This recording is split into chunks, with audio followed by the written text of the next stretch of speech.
নাটকে আমার ডেবিউট হচ্ছে ভেরি সুন। যদি মুভি পর্যায়ে নিজেকে নিয়ে যেতে পারি সেটা অডিয়েন্সই বলবে, আমার আসলে বলার কিছু নেই।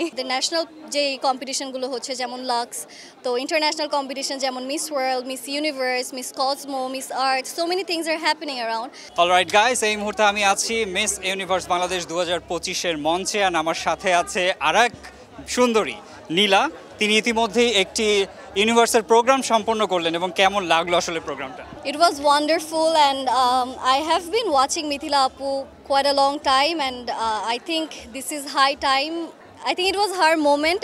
এখন সবার শেষে এটাই বলবো যে all the best to Mithila আপু, অ্যান্ড আমি অ্যাকচুয়ালি আর কত প্রাউড হব আমি জানি না, বিকজ আই ডু বিলিভ যে এবার বাংলাদেশের একটা বড় চান্স আছে ইন্টারন্যাশনালি কিছু একটা দেশে নিয়ে আসার, and let's hope for the best. And আমি আমার দেশের মানুষের থেকে এটাই এক্সপেক্ট করবো যে তারা একটু সাপোর্টিভ হবে, because pageantry it's just like cricket or any other games যেগুলো আপনারা দেখেন ইন্টারন্যাশনালি। সো এইটাও আমাদের দেশের জন্য অনেক বড় একটা প্ল্যাটফর্ম, যদি আমরা সাপোর্ট করি ফ্রম আওয়ার এন্ড আমরা আশা করি ভালো কিছু থাকবে। বাংলাদেশে অনেক বিউটি প্রেজেন্টগুলো বেড়ে গিয়েছে, এবং সবগুলো হচ্ছে, এবং অনেক পুরনো প্রেজেন্টগুলো আবার ফিরে এসেছে, এখন মেয়েরাও আসছে লাইমলাইটে। আপনার কেমন লাগছে ব্যাপার?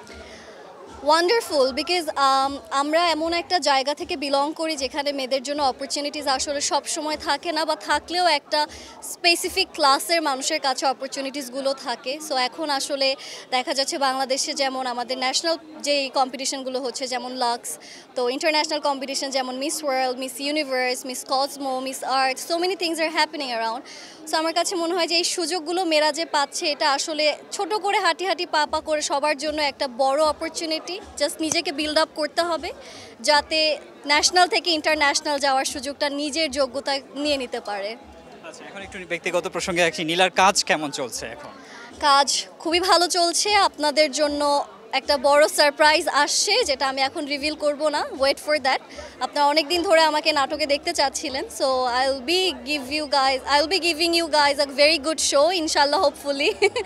আর বাকিটা তো আল্লাহর হাতে, বাট ইয়াস আমি নাটকে আমার ডেবিউট হচ্ছে ভেরি সুন, অ্যান্ড আপনারা দেখতে পারবেন, তো এটা নিয়ে আমি খুব এক্সাইটেড আর কি। আর একটু জানতে চাবো কি নাটকে আসলে কার সাথে ডেবিউ হচ্ছে? সেটা তো সারপ্রাইজই থাকবে, এটা স্ক্রিনেই জানতে পারবে মানুষ, ভেরি সুন আপনারা জেনে যাবেন।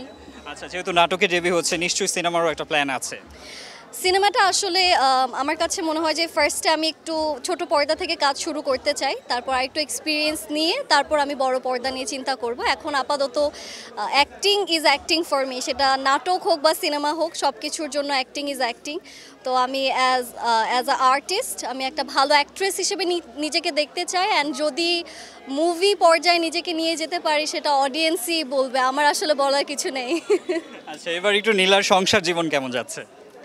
গ্রেট, আলহামদুলিল্লাহ, সংসার জীবন ভালো যাচ্ছে আপনাদের সবার দোয়াতে, অ্যান্ড ব্লেসিংসগুলো খুব সুন্দর করে আসছে জীবনে। আর আমি বিশ্বাস করি যে সব কিছুই আমার ভালোবাসার মানুষ বা যারা আমাকে স্ক্রিনের বাইরে থেকে দেখছেন তাদের দোয়া, তো আলহামদুলিল্লাহ সব কিছু ঠিক আছে।